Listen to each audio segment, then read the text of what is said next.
So this is the first evening. Oops, we're losing somebody already. I haven't said anything yet. I haven't said anything controversial yet. You can't leave before I've said. This is the first evening of a series of 3 seminars on effectively this little book called Breaking Through into Buddhahood. So they are on sale in the bookshop, and I've ordered some more because I don't think we'll have quite enough. So what I'd like you to do, and this is online as well, and I think if you look online, we've posted a link to something, I think to the PDF, possibly, have we? So, I don't know. I'm not online. Anyway, we've put a link to the PDF. So if possible, and it can't be that hard because it's pretty small, it'd be really good if you came to all the 3 seminars. Hi there, come in. Come to all 3 seminars and read this. Yeah. So this is the transcript of the lecture that I'm going to be basing my 3 explorations in. And it's not really 3 talks because I'm wanting to make sure that you talk as well and you think about this as well, rather than me just tell you stuff that Bhante said in here. But I want to really recommend that you read this during the next 3 weeks. It's it's got the whole of the lecture in, but then it's got questions with Bhante Sangharajita as well in the back. So anyway, it gives you a very good, basically the whole of these 3 weeks are going to be based on this little booklet. So we've got some in the bookshop. Those of you online, there'll be a link, and do read it in the next 3 weeks. So what I want to do for these next 3 weeks is, what do I want to do? I want to, just basically go into this in quite a lot of depth. Yeah, I want to add things as well, and if you signed up for is it a newsletter? Anyway, they signed up for something. Did you click something? Anyway, there's a newslettery thing. I'd suggest you do that because I've made a series of little films that say a bit more than other things that I won't have time to say on the night, basically. So you get like a little me on film. I look great on film, better than in life. Bit of kind lighting. So that we'll send everyone on the link will send you this film. So it just adds a little bit more. So I'm hoping in the next 3 weeks you'll be reading this, you'll be coming to these 3 seminars, and you can watch the extra films that I've made to try and really go into this in some depth. Yeah, I think it's very, very important talk by Bhante, and I want to sort of try and say something about why it was so important to me, and see how we go. Yeah. Anyway, so what I wanted to start with is actually my experience of listening to this talk, which I've reflected on a lot in my time, and as time has gone on, it seems to me to be one of the life-changing experiences of my life. Yeah. So I had not long started coming along here on a Wednesday night to the London Buddhist Centre. I knew nothing about Buddhism. I remember somebody showing me a pamphlet about Buddhism, and in the first page it has the 10 things you need to be a Buddhist, and the first thing was celibate, so I just closed it. Buddhism dealt with. But that was the only thing I knew, and I wasn't impressed, frankly. So I can't remember. A friend of mine was coming here to the Wednesday class. She'd actually originally gone to the Buddhist Society in Eccleston Square and didn't think very highly of it, and came here and said, "Oh, you should go." And I remember feeling, yeah, possibly, but I remember feeling really unsure about coming. And I cycled famously, at least to myself, I cycled here from my squat in Brixton, which was like living in an open plan fridge. There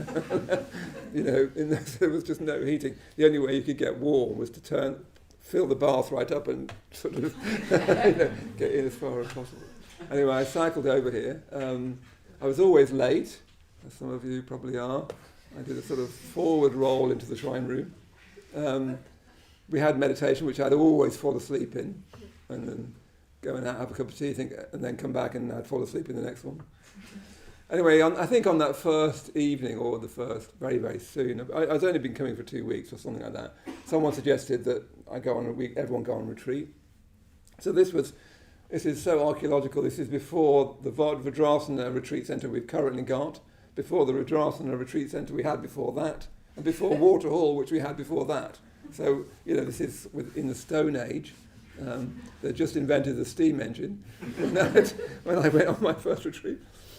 And then we went to this converted army barracks, of all places, in Hemel Hempstead. It was in November, but sort of this time of year. And I remember when we arrived there, all the toilets were frozen, which wasn't a good start. But at least there was no talk of celibacy.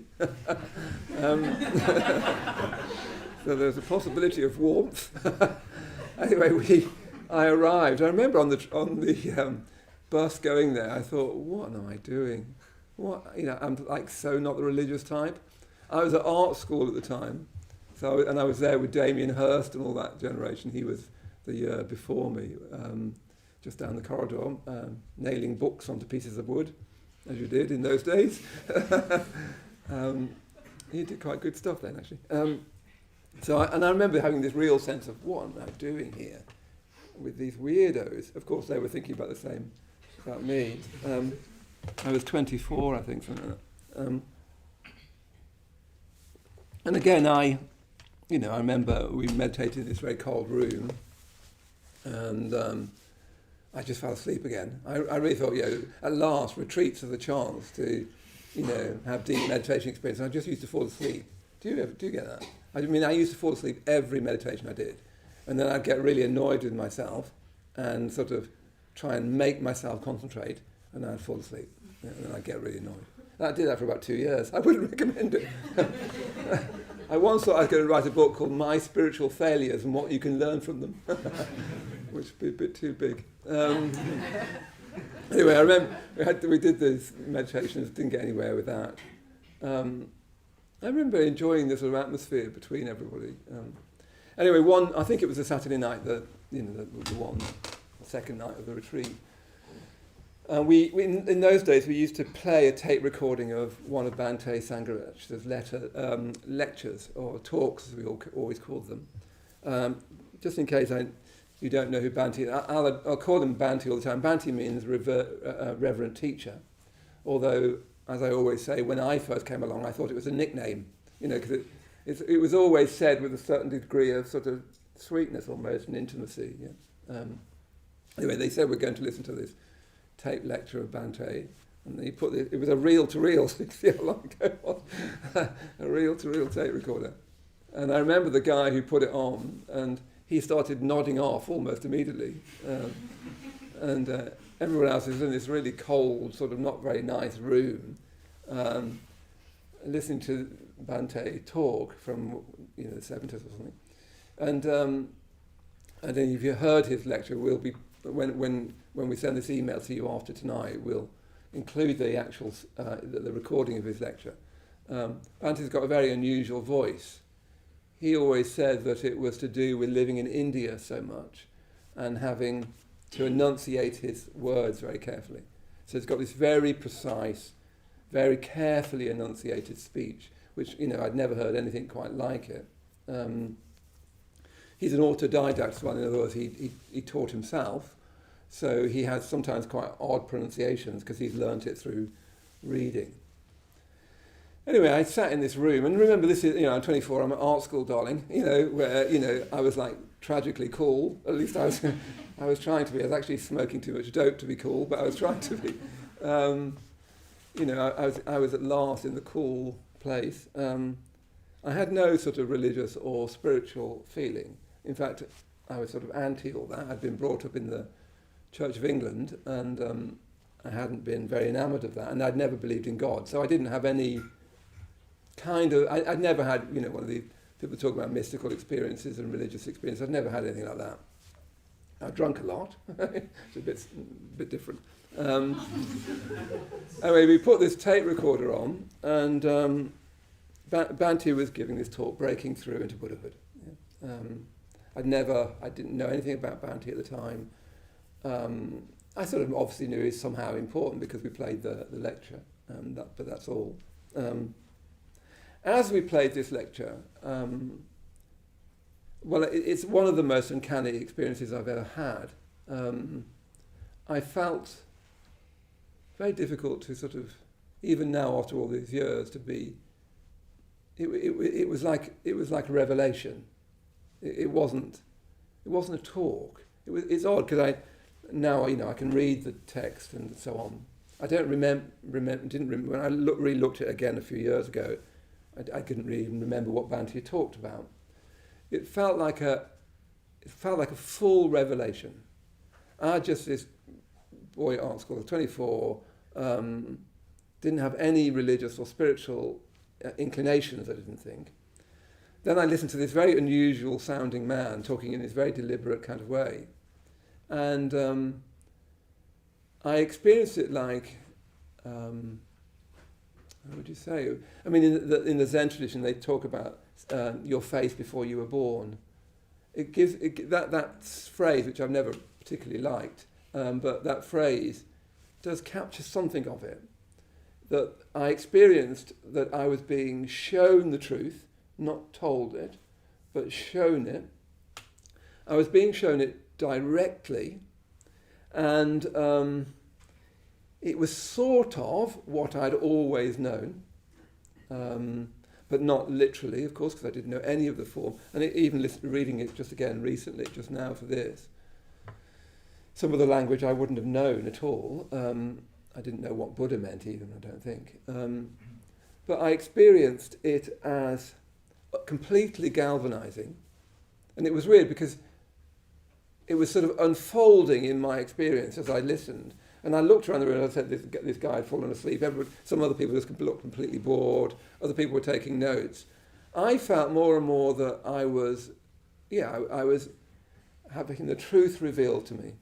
And what was spooky about it, or uncanny is the best word for it, is that seemed to be the nature of life itself in the greatest possible sense, but also strangely and very intimately, it seemed to be an exact description of myself. It seemed to be, I remember as I listened to it thinking, how does this man know me so well? How does he know what I've been thinking privately to myself? How does he know what has been bothering me all this time? I was a very unhappy young man. How does he know what had bothered me so long? But it was really uncanny. It was like having the nature of things revealed to me and having myself revealed to me in a way that I couldn't have ever guessed was possible. It's not that I had those sorts of experiences or anything like them.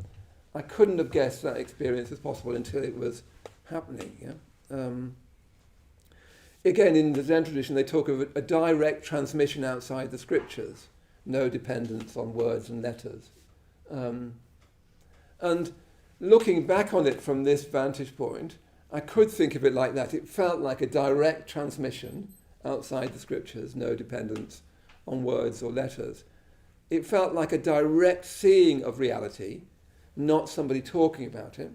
It felt like a direct seeing of my life, not someone explaining it. It was positively uncanny. Yeah? And, I don't know whether it's because of that, but I've been coming along here to the London Buddhist Centre ever since. And that was, quite a long time ago, 37 years ago, something like that, 38 years ago, or 9, or 20, or 40. Anyway, no, a long time ago. Now, it wasn't all because of that talk, but that, looking back on it, looks like the turning point in my life. Until then, I'd been a really quite depressive young man. I was at art school, so I thought that art would be the solution to all my problems. Alas, it was not. And then, I listened to this talk. I was on that weekend retreat. By the time I left art school, I was in about halfway through art school at the time, I moved straight into living in the community above the London Buddhist Centre, and I've basically stayed on living in these premises ever since. So what I thought we'd do to start with, I wanted to see whether you've had experiences like that. It probably won't be listening to a tape lecture of Bhante Sangharakshita giving a talk in 1976 or whenever it was. But have you had experiences, and nowadays there's a whole range of possibilities, but have you had experiences in which you feel like you have seen the truth of things? And to see how that's not thought about the truth or being told some interesting stuff about things. I've been listening to quite a lot of philosophy recently. I seem to be very excited by philosophy at the moment. But it's nothing like listening to a philosophy lecture. I've been listening to a podcast about Henry Bergson, the French philosopher. It's nothing like that. It's nothing intellectual, although it involves your cognitive sense. It's not personally emotional, like it's not like, deep psychology in that sense. So it's not about my personal past, although it feels like it's about it feels like your face before you were born, to use that phrase. The classic way of talking about these experiences, although it's, I think, easily misunderstood, is that you experience things symbolically. The trouble is, our idea of symbolism is a bit sort of naff. But I think when you see something symbolically or experience something symbolically, you see the thing it is a symbol of. It's not a sign that points you towards an experience. It somehow contains the experience. But any way you put it is going to be a bit problematic. But have you had an experience? It could be in the natural world. It could be in a communication. It could be on drugs. It could be in dreams. It could be in near-death experiences. It could be just walking down the road, as it were. I'm big into poetry, so the English poet W.H. Auden had a life-changing experience just sitting in a staff meeting. He was teaching in Herefordshire near Adishtana, where one of our main retreat centres is, and he was just sitting in this, basically a staff meeting, which is a circle of people he was working with who he didn't know very well, and he had this experience of overwhelming love, and it lasted for weeks. That was one of the great turning points of his life. I was reading just recently about Tom Gunn, the English poet, more recent poet, who had what he called his illuminations. He was he was at Bedale's school, and he was walking to the bus when he was about 13. He'd been given permission to leave early to go to a party. And he just talks about walking towards the bus and feeling more and more this incredible energy where self and world seem to be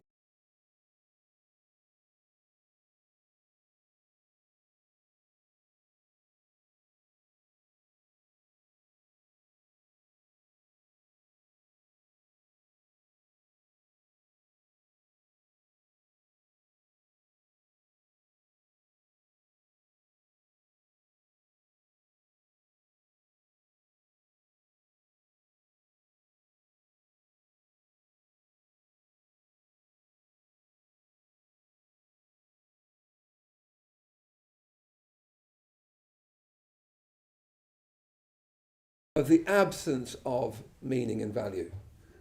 And that absence for me was an agonizing absence. I remember as a child in a small town in England thinking, really, is this it? And having this very strong sense that everybody was lying, or at least pretending that they knew what life was, pretending a life, like the Truman Show. So I had the sense of the absence of meaning, which, just see how, in a way, that is a connection with meaning. I sometimes make people now who don't have a sense of the absence of meaning, and I don't know that I can help you very much, because you need to have a sense that something is missing, I think. At least that's one way into this experience. So what I think we'll do, looking at the time, is let's have just go into groups of 3 or 4, no more than 4. See if you can sort of gang up with people you perhaps don't know, because some of you will know each other because you'll be coming regularly to the centre. Some of you won't know each other, so it'd be good to meet some newer people. and just go around your little group, only fairly briefly, and just see if you can think of any experience that's, remotely like what I'm suggesting. Yeah? So why don't you do that now? So I hope you were able to share something. It sounded like you were, so that's really good. So what Buddhism is, those vision, I would call them vision experiences. I've had, quite a few in my life, and that was probably one of the first and one of the most powerful, weirdly. Although it's interesting that things that are important, often you don't know at the time. Like, I'm sure I didn't come back from that retreat saying, I heard this fantastic talk. I just sort of thought, it was all right, a bit cold. I knew something had been changed, but you often don't know till later on. As I've got older, it's very interesting what the winnowing of memory does and what it leaves you with. And that experience for me has become more and more central. It is as if, without my knowing it at the time, my life changed course then. But what Buddhism is what the whole of Buddhism is living in accordance with that vision. Yeah? So I've been more and more struck by talking to all sorts of people in all sorts of walks of life. Lots of people have what you could call religious experiences. Yeah? They always have had, across time and across culture. Unfortunately, everyone's got so worried about this word religion, everyone goes sort of running to the hills. But lots of people, even most people, have had them. So I would say that a religious experience is an experience where you feel yourself to be in the midst of something infinitely larger than yourself. Yeah? You experience, and it's not a theory, it's not an idea, it's not because you read something necessarily, although interestingly, reading can do it. Some of my deep experiences in my life has been to do with reading. We forget that reading is an event in life. This morning I was thinking, it's all very well saying God is dead, but actually reading seems to be dead. Like every day, more people, you can see people just on their phones not reading. You used to go on the tube, people would read. Actually, reading is an event in life. People's lives change because they read a particular thing. And some of the experience I've had are simply to do with sitting in a chair and reading a book. Yeah. Particularly one of my early retreats, I just read something again that Bhante had said, and it completely gave me that vision. But you can have visions on the basis of near-death experiences. I've interviewed people with that. You can have visions from drug experiences, from psychoactive drugs. You can have visionary meditation experiences, dream experiences. Very many people have had them. They're difficult to talk about because if you call them religious experiences, a lot of people don't think of themselves as religious and actually positively dislike the idea of being religious. It's only a word, but somehow it's become this big scare word. All you need to do is say religion, everyone goes running to the hills. Religion originally just meant the practical application of philosophy. In ancient Greece, if you were good at philosophy, you went on to religion. In other words, you went on to try to actually live out what you'd understood in philosophy, which is much more like what Buddhism is, really.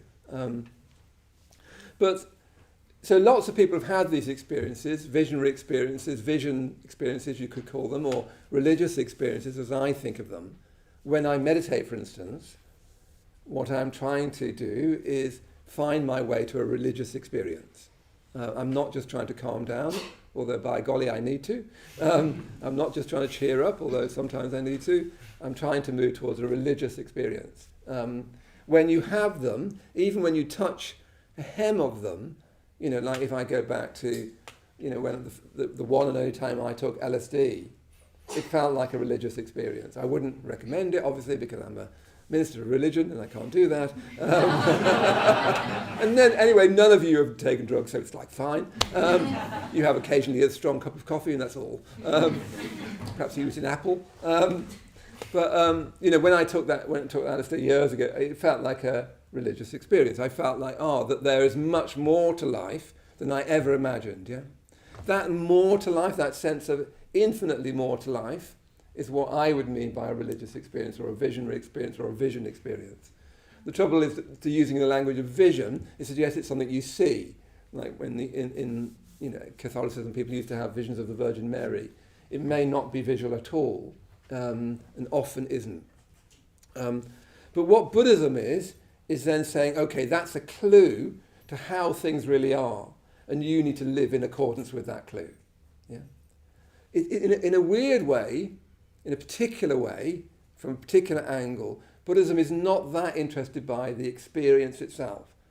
In the sense it doesn't say, oh, let's have more of them, I wish they'd come back. I'll watch people on YouTube talking about their visionary experiences, which you can do endlessly now, go from one YouTube clip to another. Buddhism is much more concerned to say, okay, what that is an indication of a new kind of consciousness that you need to dedicate your life to opening up to, surrendering to, discovering, or moving towards. Yeah? And that new kind of consciousness is embodied here by the image of the Buddha. Yeah? Those visionary experiences are a glimpse of the Buddha's robe. Yeah? And Buddhism is saying, okay, that is the most precious thing in the universe. Going back to that experience I had listening to Bante's talk, it's one of the most precious experiences of my life. I would never have anticipated. I didn't do it. I didn't want to have a big experience. I thought I was going to have big experiences in meditation. I just fell asleep. I did not expect to have a big experience listening to somebody talk, especially in this rather unusual voice. Weirdly, we did puja ritual, a Buddhist ritual, on that night as well. And I was like, religion, obviously. And I found that deeply, deeply moving, again, in a way that I would never have expected. Yeah. So what Buddhism is saying, what the whole of Buddhism is, okay, you've had a little bit of a vision, now you need to transform your life in accordance with that vision. The Buddha would say you need to put that at the center of your life, because that's the only thing that is going to be, as it were, safe. He talks a lot about the precariousness of human life, and would say your human life is precarious, life itself is precarious. There's one place that you could be safe, and that vision is a clue to that one place. And you need to, I need to, we all need to dedicate our lives to living out that vision. And coming along to the Buddhist Center, meditating, learning Buddhism, listening to a talk like this online or in person is a tiny baby step to living out that vision. Yeah. So what we're going to do now is have the obligatory cup of tea. We have to have a cup of tea. We're an English centre. If you go to Spain, they don't do that. If you go to Mexico, they don't do that. We're going to have a cup of tea. After tea, we'll do some more meditation, and then I want to start talking about the first part of Bante's talk, which is breaking through negative emotion. And we might do something, again, in pairs or something like that. See how it feels after a cup of tea. Yeah? Yeah, so I was just talking to someone in the break, and she was saying about her experience of, maybe what I call that, I haven't got a word for that, vision experience. And for her it was to do with communication, as so often it is, actually. And she was saying to me, especially afterwards, found that sense of, because it's very often embodied, isn't it? Well, it's almost always embodied. That sense of walking on air, often people use that phrase, or that sense of a new sense of the body, not just a new sense of your mind, but a new sense of your body, a new sense of being, the whole of your being. And talking to her, I was thinking, gosh, I could, you know how when someone tells you a story, you can somehow see it. And when you have those experiences, they feel not only, all the good things, but they feel very good, but they actually feel like who you really are. Do you know what I mean? You feel like, actually, this is what actually I am. It doesn't feel like you've opened up to some abstract reality. Reality is a very abstract word. It feels more like a coming home to yourself. You feel like this is actually who I really am. And all the deeper experiences I've had, they have a taste of that. This is who I really am. This is even what I'd really meant to be all along. And I just got lost from that. Yeah, I'd kind of lost my way inadvertently, but I kind of recognized that this is actually the me that I've always felt I am. Now, what that means metaphysically isn't in a way important. But it's an attempt to describe an element of the experience which feels uniquely personal, but not in a personal way, weirdly. You feel like this is exactly who I am, but you don't mean in terms of your childhood and your past and so on. It's again, you can see a little bit, can't you, just from these stories. So often we have to go back to experience. You see a little bit from that what the Zen saying meant to the face before you were born. You, but before you were born somehow. Something absolutely crucial to you. That's how I've always experienced it when I experience it. Is that this is who I actually am. A lot of people, when they come to the London Buddhist Centre, they tell me that it was they had an experience of coming home. They felt that coming here was like coming home. And often these kind of experiences have a taste of coming home. This is who I really am. And I'd got lost from that. Yeah.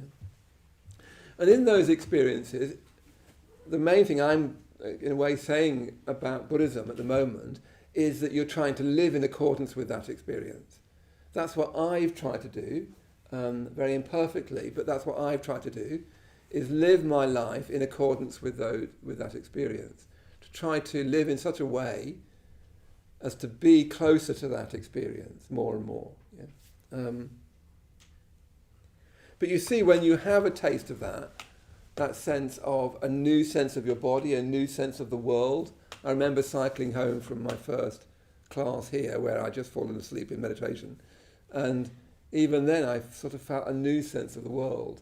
And you often have a sense of things opening up, of limitless possibility, which is also personal, it's not abstract. But when you have those experiences, one of the crucial elements of it is that you are not in a negative mental state. What you're experiencing partly, at least for a period of time, is the absence of a negative mental state. Yeah? So in Bante's lecture, Breaking Through into Buddhahood, in Bante's lecture, the first thing he says that we need to break through out of is we need to break through out of negative mental states. Yeah? Because when you have any vision experience, what you experience is the absence of negative mental state, which is more like you, as if negative mental states, to put it like that, which sounds slightly technical, bad moods, bad days, bad hair days, if everyone says that, they're actually sort of secondary, and that when you get through them, when you break through them, you experience that you're more like you, even more like who you'd meant to be. Yeah, that's what I experience anyway, and I hope probably you do. So what I want to get on to this second half is to talk about breaking through negative mental states. Yeah, negative mental states is a slightly posh way of putting it. It really means breaking out of ill will, hatred, fear, aggression, self-pity, you name it. Those are negative mental states, yeah? And they're not just mental, they're not just words in your mind, they're also the fact that you wash up noisily because you're trying to show your flatmates that you resent them for not washing up. They involve narratives that you tell yourself, why does nobody wash up, why is it always me, etc., etc., yeah? So negative mental states is really to do with your whole mood, yeah? And when you experience visionary experiences of any kind, it's like they just disappear. And you hadn't realized until they disappear just how much they dominate your mind. I say your mind, I mean my mind, I mean everybody's mind, yeah? So I want to say quite a bit about it. But before I do that, I thought it'd be good to, because this is breaking through to Buddhahood, I thought I need to be a bit testy with you. And I'm going to try to be, so I'm going to try and say things that you might not like. I'll do it in a nice way, like a Buddhisty way. But because it's breaking through into Buddhism, no it's not, it's breaking through into Buddhahood, I want to sort of slightly push you a bit, test you a bit, yeah? So I thought what we'd do, before I talk about it, is we'll break into pairs, which will mean the noise levels will go catastrophic. But hey, break into pairs and just say one negative mental state that you tend to have and that you would like to break out of. Yeah? One habitual, particularly negative mental state that you easily get into. What I suggest is you talk to someone you don't know. If you come here with your partner, don't tell them, don't go with them, because they might agree. So yeah, I'd like you. You're actually, now you mention that. So we're all in the same boat. It's not like, unless you're a Buddha, you have got negative mental states. So if you think you haven't got one, well, there's your negative mental state. That's called arrogance, even hubris. Yeah. So we can talk about that. Okay, go for it now. I hope you found a negative mental state. They're weirdly not that difficult to find, are they? That's weird. Okay, so I've got, I think, 4 points I want to make about negative mental states. So they're different to the ones that Bante's made in the lecture. So do get the lecture, because then it means that what I want for these 3 weeks is for us all to kind of explore the whole terrain. That's why we've got little filmy things that you'll get tomorrow, I think, or tonight. Why I want you to read the book, why I want you to keep coming back. Yeah? So that we really actually explore something in depth. Personally, I've been more and more struck by this whole idea that I've been talking about, that we're in a drive-through culture, where we're always just driving through. We never linger over anything very long. We don't go deeply into anything, it seems to me. We're always trying to keep up with our WhatsApps and our whatever else you have. We've got this sort of drive-through culture, haven't we, where nothing touches us very deeply. What we've read tomorrow, we forgot. What we read yesterday, we'll forget today. We don't reread things anymore. We often don't read at all anymore. And what that does, what that drive-through culture does, is it keeps us superficial. We're always basically moving. It's just a drive-through, isn't it? We're always moving. The German philosopher Friedrich Nietzsche said that our approach to life is like we're watching it from the carriage of a train. We're just driving through it. So we don't go into any depth. Yeah? So what I want to try and do this 3 weeks is let's see if we can all actually just explore this one lecture and these one set of points and see if we can go deeper into them. Because with so much of us being sort of stuck to the surface by this kind of drive-through culture that we're in. So I've got 4 points to make about breaking through negative mental states. And then hopefully if we've got time, we'll do a little meditation again to finish with.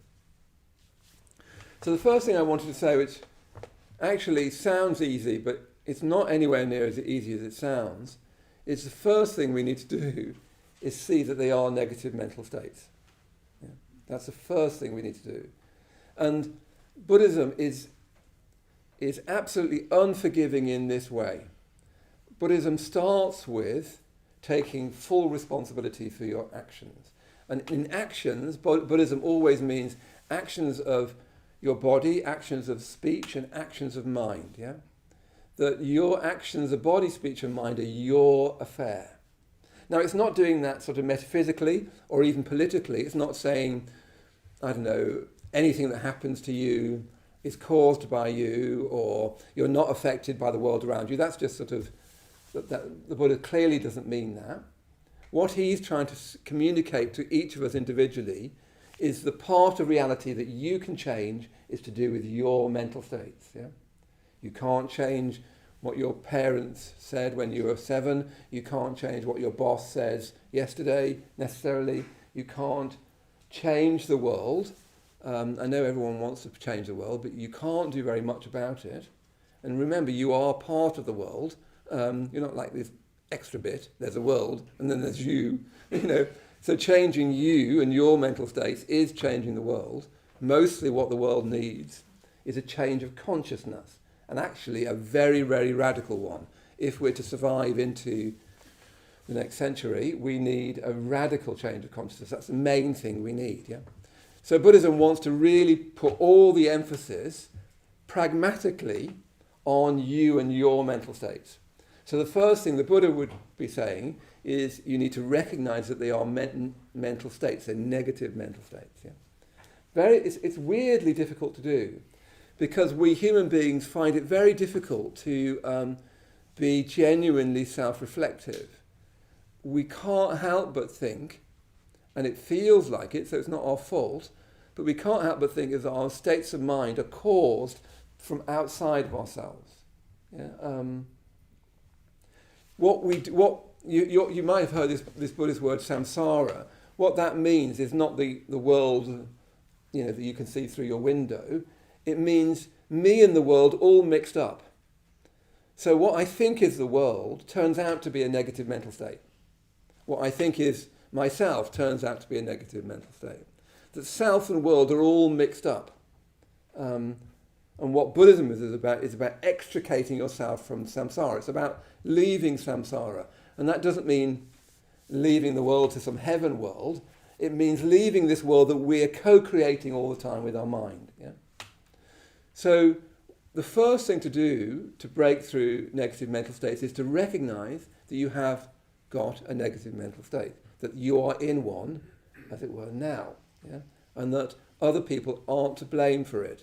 Interestingly, you're not to blame for it either. That's just more problem in a way. The whole concept of blame is kind of alien to Buddhism, really. I think it's probably a theistic concept, that there's something in you that is blameworthy, if you see what I mean, a final, first cause.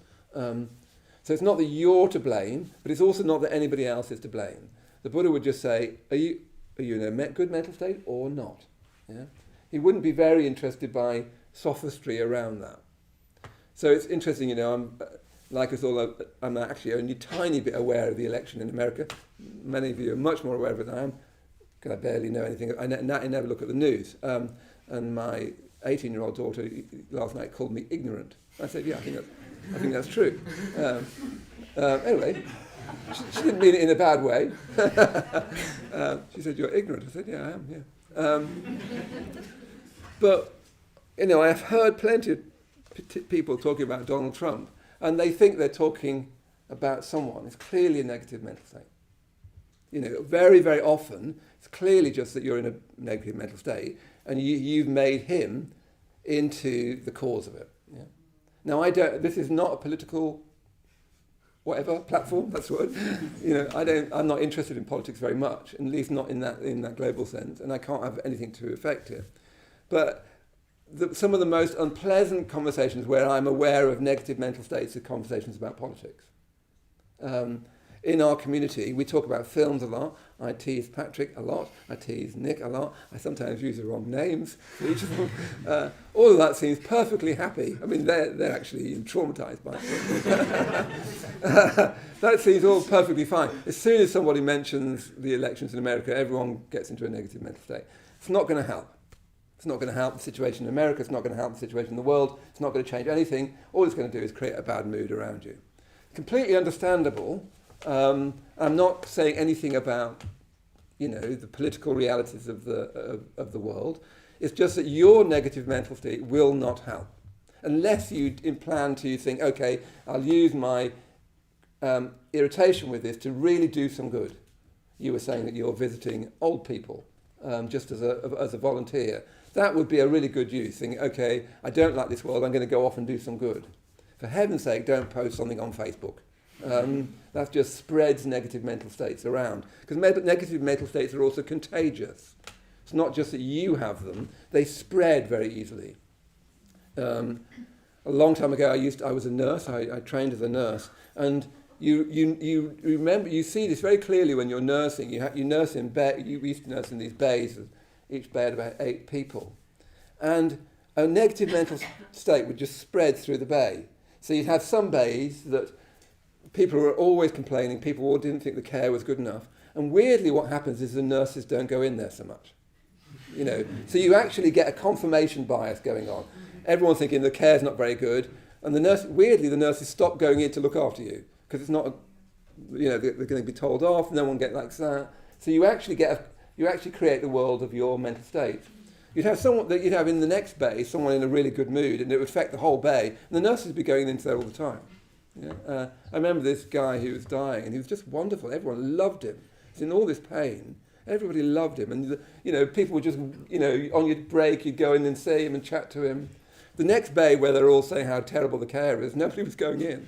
So you get this weird thing where mental state and world co-create each other. They do that in a bay of a hospital ward, and they do that in a country. They do that in a whole society. So this whole matter of recognizing that I'm in a negative mental state is very, very difficult. It's difficult personally. It's difficult collectively. It's difficult politically. Let me think of some little examples from my own experience. So one of them is, time is going on much faster than I thought. No. One of them is, I was due to meet someone a while ago, and I was very annoyed by them, or with them. And I was thinking, they're like that and they're like this, and I've got to meet them, and that's a bit of a drag, and what am I going to say, and all that sort of thing. As soon as I met up with them, as soon as I sat down with them, I thought, nope, I was just in a bad mood. That's all it was. That's all it was. I was just in a bad mood. Nothing to do with them at all. Yeah. Have you ever had that where you got all this idea and then you just think, actually, I'm just in a bad mood. That's all it is. As soon as you can say to yourself, I'm just in a bad mood, especially if you can do it without any neurotic self-recrimination, you have started practicing Buddhism. Yeah? When you just say to yourself, actually, sorry guys, I was just in a bad mood. That's all it is. Let's start again. But in the moving up to that meeting, I really thought it was to do with that meeting. Yeah? I really thought that, it's just I've got this difficult meeting, it's got a slightly difficult conversation to have with someone, I don't really want to do that, I'm not in that mood. I really thought it was about that. All it was really about was I was in a bad mood. I had some sort of flu-y thing, I was a bit low, I was in a bad mood. And when you get a bit low, your critical faculty turns right the way up. You see things very much through that mindset, and usually that mindset gets confirmed. Yeah, it's very, very difficult to actually say to yourself, actually, I think I'm just in a bad mood. Or even, I'm just tired. I can't afford to think about that just now. I'm too tired. Yeah? Because as soon as you're tired, your capacity to regulate yourself gets diminished, and then you're on the computer too long, and then you get into all sorts of stuff. And we all do that, and that's life. Yeah. So the first thing is recognizing that you are in a negative mental state. To give you one or two other little personal examples, my very dear friend Jan of Archer, who's on a meeting at the moment, which I actually should be on, but that's another story. One of the things that I do, I always tell the most personal stories to a room full of people. So don't tell anybody. Don't tell him particularly. Actually, he knows. But I habitually compare myself to him, and compare myself to him negatively. So one of the ways you know that you're in a negative state of mind is when you compare yourself to other people. When you're in a good state of mind, you don't tend to do that. Buddhism thinks of comparison in any way as being sort of negative. And you can compare yourself in three ways. You can either think you're better than other people, worse than other people, or the same as other people. That's Buddhism's gloss on this. It's very interesting. So your ideas of equality is a kind of arrogance. You think that you're the same as other people, or worse than them, or better than them. All of that is a negative mental state. Yeah? So I was thinking, gosh, I do have this bad habit, I'm afraid, of comparing myself negatively to Jan of Archer. He's much wiser than I am, he's, et cetera, et cetera. I won't go on about it, but he is. It's fine. It's good. It's good to have people who are wiser than you. I may have to kill him. Have you ever had that when you feel jealous of someone? I mean, people don't admit it because we're all supposed to be like having the greatest time of our life, or hashtag living your best life. So you can't admit that you actually are jealous of someone or compare yourself to them negatively. But again, it's very easy to think it's to do with them. It's not. Before I met Jan of Archer, there were other people I did that to. Yeah? It's a habit I've got, a negative habit I've got, and I need to take responsibility for that habit and change it, work to change it, and that's what I'm trying to do. But it sneaks up on you. It really does feel like no, this isn't me. This is just that he's like better than me, he's really good at that, he's really good in this meeting, he does that, and he does I can't do that, I'm no good. That's just a description of how things actually are. Actually, at worst, it problematizes my friendship with Yonavaja because, I've got into that sort of mode. And I bet you can get into sorts of modes like that, or if you haven't, you will do at some point. But the tricky thing is thinking, I'm just in a negative mental state. What does that feel like? How do I actually work with it? Yeah. Perhaps that's enough descriptions, but it's much more difficult. What I'm trying to emphasize here is that it's more difficult to realize you're in a negative mental state than you think. You think, I think, no, it's nothing. It's not me. It's because the baby is crying. It's because Trump was elected. It's because I've got this difficult meeting. If I didn't have those things, I would be like, just fine. I'd be having a great time in my life, but this nightmare boss, mother, partner, friend, meeting is stopping me having a great time. And then I'm now resentful about that as well. Yeah. So that is a place to start, is actually clocking that you are in a negative mental state.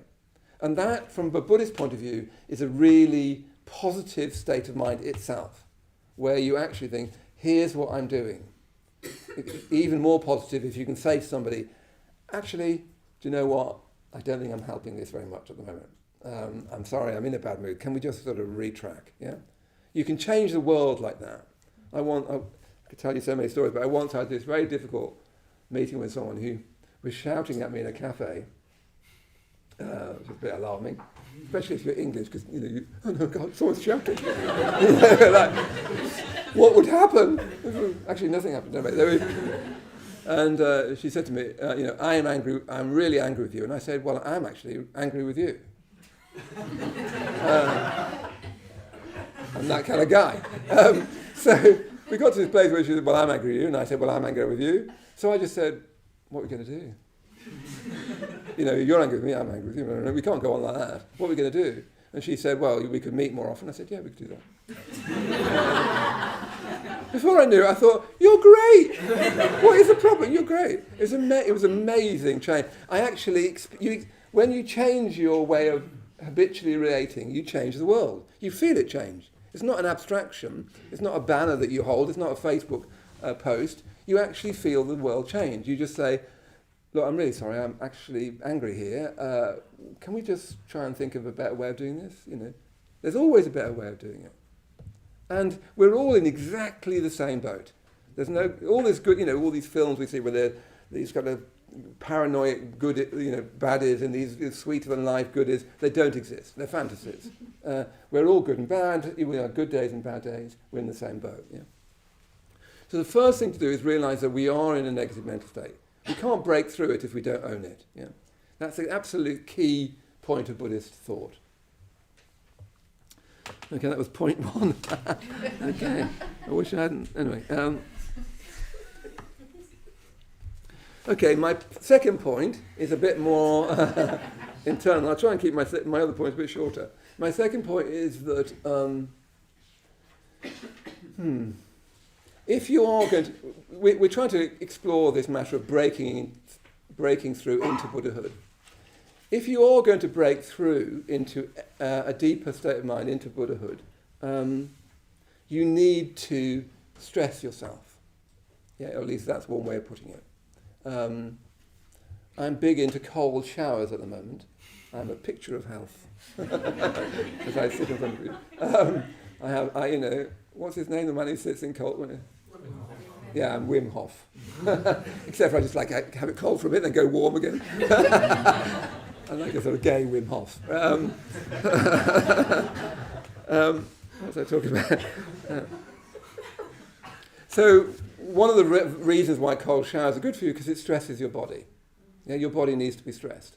You can't just have a comfy body all the time. It's not good for you. You need to stress your body. That's why they think that fasting is good for you, because it stresses your body. It makes your body sort of have to wake up a bit because the normal routine of eating is disrupted. Cold showers do the same thing. They stress your body and they make your body sort of waken up and start to live better. That's why you do exercise. It stresses your body. you need to, I need to, we all need to get the level of stress and discipline right. Yeah? If we're going to break through out of negative mental states and into Buddhahood, we need to, what's the word? I can't think of the word. Anyway, calibrate the level of stress and discipline. Now, my concern about contemporary Buddhism is we calibrate it too low. Yeah? Everyone who talks about meditation is all about relaxation, all about softening, relaxing, being with your experience, turning to your experience. There is real value in that, but if we're not careful, it's too soft. You actually need to stress yourself a bit, including in meditation. You need to actually do the stuff. Bhante, in the seminar extracts at the end of the lecture, talks a lot about this, that you need intensity in your life if you're going to get anywhere with anything. Like if you want to be a jazz trumpeter, you need to intensify your life. You have to dedicate yourself to it. If you want to do something really good, and there's incredible good stuff you can do, you need to stress yourself. And the tendency of modern westernized life is to think that that's a bad thing. And it can be a bad thing because you can overdo it. You can intensify to a point where you get a weird kickback to it. I've had that, where you try and push yourself too much. You can push yourself for neurotic reasons because you don't like yourself. It's actually quite complex. So I'm not trying to paint a black or white picture. But generally my experience of the culture that I move around in is it tends to be too soft. It tends not to stress you enough. And if you don't stress enough, you won't grow enough. Yeah? Growing requires, it's just the same as going to the gym. If you went to the gym and you didn't use the machines, you don't get bigger. As you can see, that's what's happened to me. I actually didn't go to the gym, I went to the cafe, it was really nice. Had this cake. So that is part of working with negative mental states, is stressing yourself in the right kind of way. Trouble is, it's so tricky to get it right, and people can be very neurotic about it. But for instance, you think, oh no, I really feel tired, I want to stay in bed, but I will get up and meditate. Or you think, actually, I will go on that winter retreat. Because that will stress you, that idea will stress you slightly. Because the idea of watching lots of bad Netflix and eating too much is much more easy for you. But you won't grow from that. I don't grow from that, and you won't grow from that. Now, you need to get the stress level right. But my sense of what we're doing, even here at the centre at times, is that it's too soft. And that we, if we're not careful, we start to have the assumption it should be soft. And that if it's not soft, it's not good for you. You won't grow like that. You'll just actually weirdly indulge yourself and get spiritually fat. So we need to find the right kind of stress. I want to bring stress back into meditation. I could be that guru, the stress guru. I'm going to bring stress back into meditation. In other words, you need to make an actual effort, not just sort of blob about. Now, how you make an effort without it being neurotic is actually quite difficult. I think westernized people either force it or fake it. I think that's my generalized sense of what westernized people are like. We either force ourselves or we fake it and sentimentalize it. I think we've lost the sense of what healthy discipline is like. I think the closest people get to it is people who are doing sport at a certain sort of level. Even sport, you can way overdo it. It gets obsessive quite easily. And I've seen that. So I'm not trying to say that, but you see what I mean, that you can understress it as well. And we don't tend to say that here, and we should. Yeah? And we don't tend to say that in contemporary culture very much, and we should, because it's not good for us. Recently I watched unfortunately, this is a confession, I watched series 3 of Heartstoppers. Has anybody watched it? No? Oh, how embarrassing. Cringe. I was telling a friend of mine, it is written for teenagers. It's the worst. Don't watch it. It's the worst. It's the worst of all. The first series is quite sweet. Anyway, I won't go on that. But it's terrible because all they do is empathise with each other and run around holding hands and saying they love each other. I was watching it, keep saying, what world do we think we're in? It's always sunny, they're always running around holding hands, they're always empathizing, always there for each other. It's nonsense. But we're getting this kind of cult of empathy where you have to empathize, where, oh my God, like they're all having a really difficult time to think, guys, it's just deciding which uni to go to. It's not that big a deal. But oh my God, I'm having panic attack. We're all empathizing. Oh my God, it's so difficult for you. It's not that difficult. Do you see how if you're not careful, if you can misuse empathy so as not to break through into Buddhahood? Sometimes a good friend will say, do you know what? I think we've done this enough. Do you know what? I completely get that this is difficult for you, but you need to take a step. In other words, we need to, in all of our interactions, I think, find a way of moving from empathy to action, to breaking through.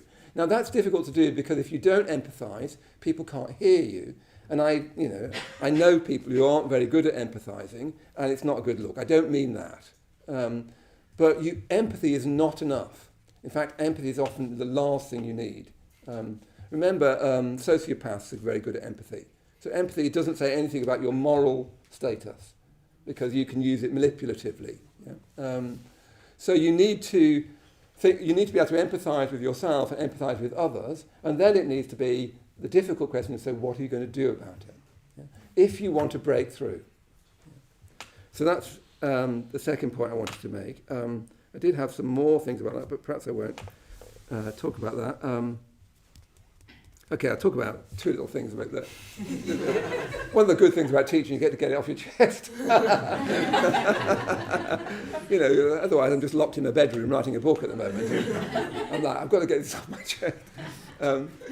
But one of the things we need to do to move into action, and the two other sort of currents I'm seeing what I think I'm seeing in modern life, is a strong tendency to reify.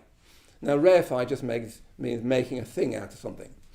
And the two areas I see this in at the moment is diagnosis, especially mental health diagnosis, and identity. We can reify them. Yeah. So what I mean by that is, you always have to somehow say both things, which is why it's so long-winded. On the one side, I think diagnosis, mental health diagnosis, I mean things like ADHD, autism spectrum, which is becoming, or seems to be becoming more and more common. Nobody yet knows whether it's being overdiagnosed or whether it existed before, etc., etc. Or it is just, that's something cultural happening, nobody knows. There's probably a lot to do with technology, because that's the main change. But the danger, the positives with diagnosis is you can think, okay, it's not my fault. I've got this structural thing and I need to work with that. And I've had friends who I've recommended that they looked to find that. And then once you know a structural issue, you can then work with it more effectively, and you can even help your friends help you understand you. I've seen it really change people's lives, having a good diagnosis. I've also seen people play up to it. And all of us human beings, we tend to play up to things. It's natural enough, it's human enough. But if you're not careful, you reify it into who I am, irrespective of other conditions. So I'm sorry, I've got ADHD, so that's it. Discussion over. How about you try and help a bit? Sorry, ADHD. Or sorry, autism. Or sorry, Yeah. So we all of us, if we're not careful, could use the new tendency to diagnose to reify it into who I am, irrespective of other conditions. Now, I know this not to be the case because I've seen people, actually with quite obvious diagnoses, especially in the autism spectrum, get involved in living in a community or go on retreat, and they change massively and become less and less what you would have thought of as an autistic spectrum kind of behaviour. Much less. My nephew was diagnosed with autism when he was very, very small, and that really helped him. Actually, he's had this fantastic sort of family. My sister's a wonderful mother.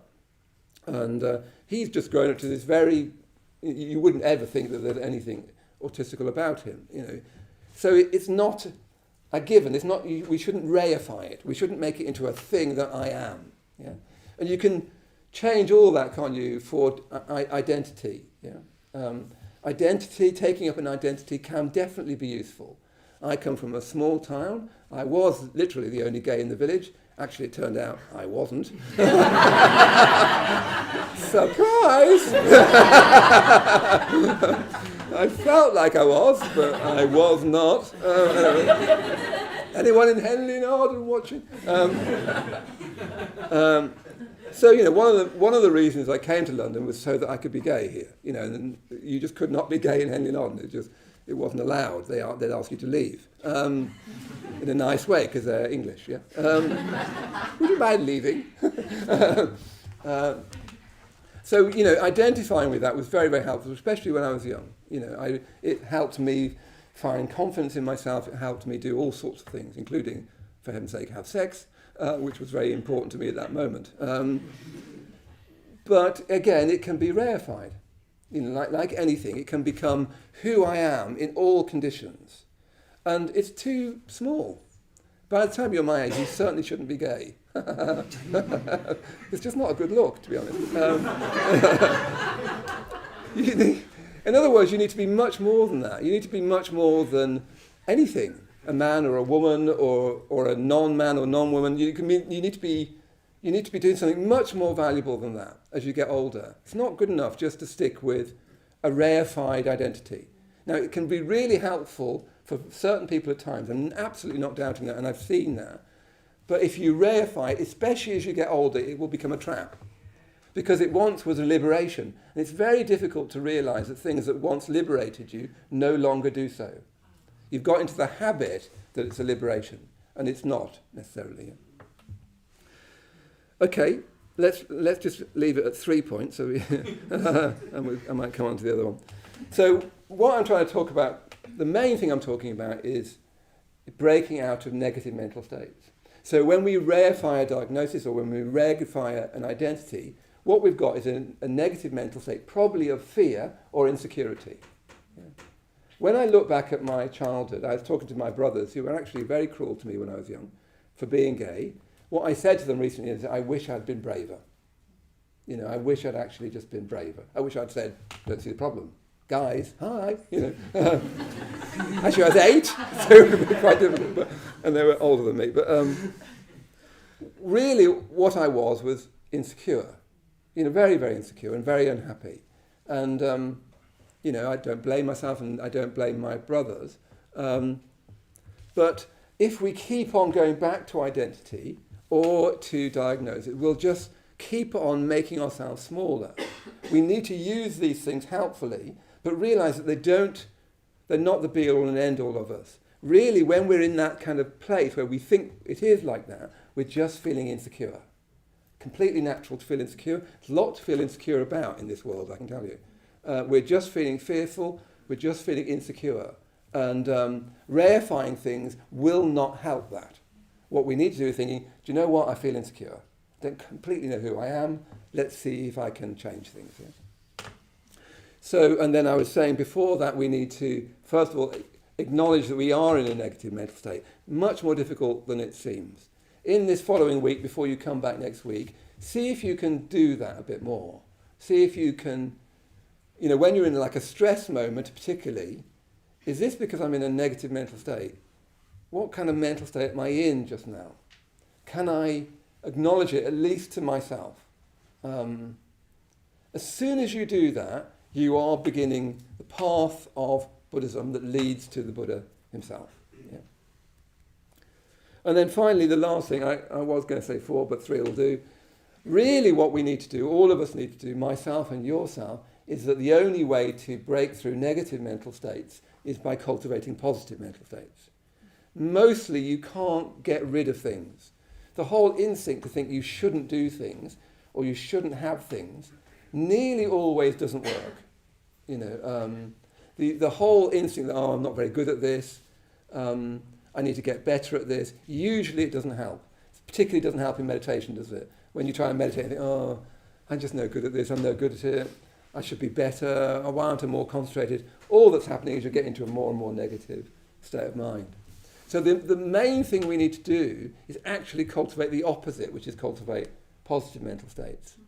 The only rider I'd put to that is that we mustn't think of positive mental states as always being on the softer spectrum. and this is partly to do with my cultural reading, as it were, of us. It's also about speaking the truth, particularly the truth about yourself. It's also about acknowledging, actually, do you know what, I was a bit of a nightmare there. Sorry about that. I overdid that, it's about those kind of things that are a bit more costly. Yeah? It's about positive mental states are as much about courage as they are about love.